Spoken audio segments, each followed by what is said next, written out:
ধন্যবাদ এবং স্বাগত জানাচ্ছি আরেকটি ভিডিওতে। আজকে কথা বলবো how to handle relationship anxiety.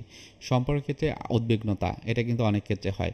আপনারা উদ্বিগ্নতার কথা জানেন, যেটা হলো একটা ভয়, এবং যেই ভয় অনেক সময় কোনো কার্যকরণ সম্পর্ক নেই, আসলে কোনো ওই ধরনের বিষয় নেই, কিন্তু আমি অতিরিক্ত পরিমাণ অ্যাংজাইটি বা টেনশন করি। সো এই যে বিষয়গুলো যখন সম্পর্কের ক্ষেত্রে হয়, তখন কি হয়, একজন আরেকজনের সাথে ট্রাস্টের যে জায়গাটি থাকে না, সন্দেহ করার পরিবর্তন অনেক বেড়ে যায়। এখন এটাকে ডিল করতে হলে প্রথমেই আপনাকে বুঝতে হবে যে আপনি কি অ্যাংজাইটি পড়বেন কিনা।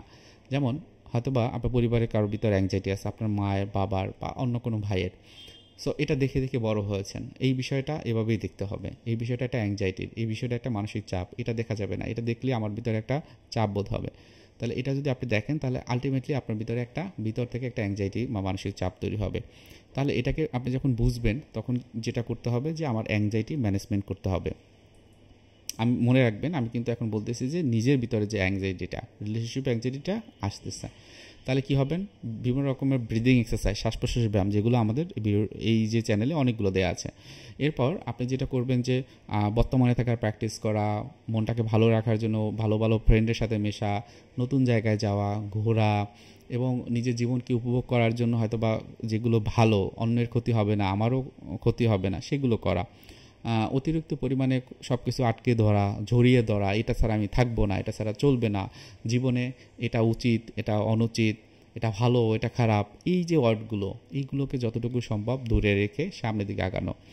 অনেক ক্ষেত্রে দেখা যায় যে বিভিন্ন রকমের বিষয় আছে যেটা আপনার টেনশন করার মতো না, সেটা নিয়ে আপনি টেনশন করেন।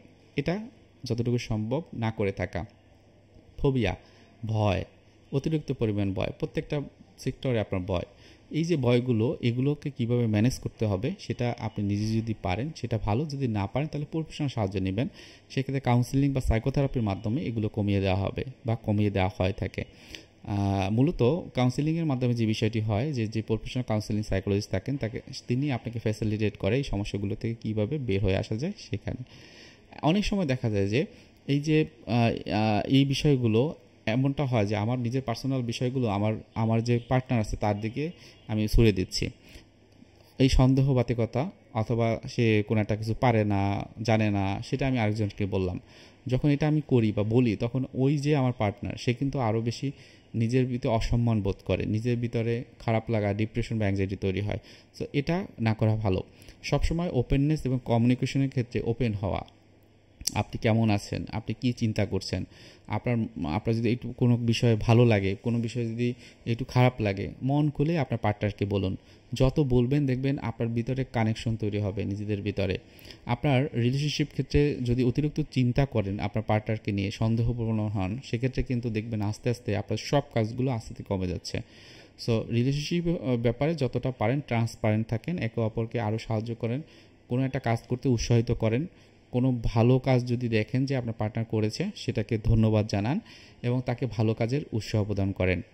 আপনি যদি এই জিনিসগুলো করতে পারেন এবং নিজেদের ভিতরে বন্ডিংটা ভালো রাখা, রাতের বেলা অতিরিক্ত কথা বলা যাবে না, দিনের বেলাতে কথা বলেন, রাতের ঘুমটা দেন, আপনার যে কাজগুলো সেগুলো করবেন, সাথে সাথে রিলেশনশিপ বিষয়টা একটা সাইডে রেখে দেবেন। রিলেশনশিপ আমাদের দরকার, কারণ এটা আমাদের ভিতরে একটা ভালো লাগার অনুভূতি দেয়, একটা অ্যাটাচমেন্ট তৈরি করে। আমাদের জন্ম থেকে শুরু করে মৃত্যুর আগ পর্যন্ত আমরা অ্যাটাচমেন্ট খুঁজি, কোনো একজন লোক থাকুক যাকে আমি মন খুলে আমার মনের কথাগুলো বলতে পারি। সো সেই ক্ষেত্রে অবশ্যই আমার ভালোবাসার মানুষটা থাকতে পারে, অথবা আমার সেই হতে পারে আমার ওয়াইফ, হে হতে পারে আমার হাজব্যান্ড। তো অবশ্যই এরকম একজন থাকুক, কিন্তু যদি কোনো রকমের রিলেশনশিপটি নিয়ে সন্দেহ হয় বা অ্যাংজাইটি হয়, সেক্ষেত্রে ওপেননেস থাকবে, ভালো কমিউনিকেশন থাকবে, এনবিসি, নন ভায়োলেন্ট কমিউনিকেশন, এটি থাকবে, যেটা আমাদের অন্য ভিডিওতে দেওয়া আছে, সেটা দেখে নেবেন এবং সেটা প্র্যাকটিস করবেন। সো আজকে বিষয়টি এটাই ছিল। আজকে এখানে রেখে দিচ্ছি। কারো কোনো প্রশ্ন থাকলে অবশ্যই কমেন্টে জানাবেন। ধন্যবাদ।